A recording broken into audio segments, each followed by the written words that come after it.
Abraham tested. Some time later God tested Abraham. He said to him, "Abraham." "Here I am," he replied. Then God said, "Take your son, your only son, whom you love, Isaac, and go to the region of Moriah. Sacrifice him there as a burnt offering on a mountain I will show you." Early the next morning Abraham got up and loaded his donkey. He took with him 2 of his servants and his son Isaac. When he had cut enough wood for the burnt offering, he set out for the place God had told him about. On the 3rd day Abraham looked up and saw the place in the distance. He said to his servants, "Stay here with the donkey, while I and the boy go over there. We will worship, and then we will come back to you."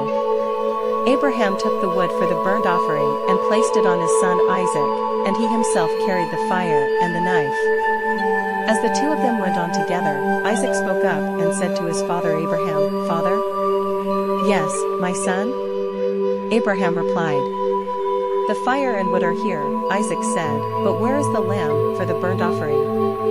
Abraham answered, "God himself will provide the lamb for the burnt offering, my son." And the 2 of them went on together.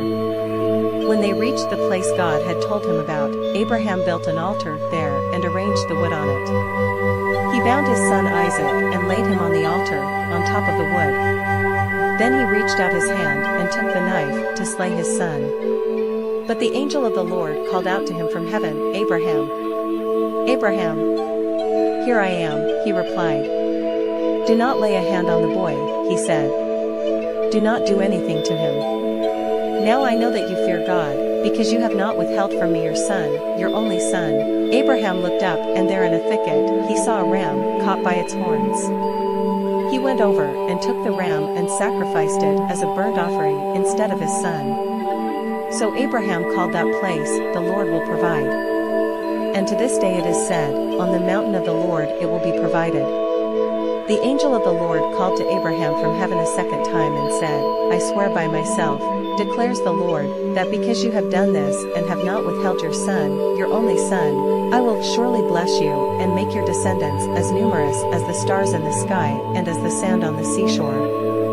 Your descendants will take possession of the cities of their enemies, and through your offspring all nations on earth will be blessed, because you have obeyed me." Then Abraham returned to his servants, and they set off together for Beersheba. And Abraham stayed in Beersheba. Nahor's sons.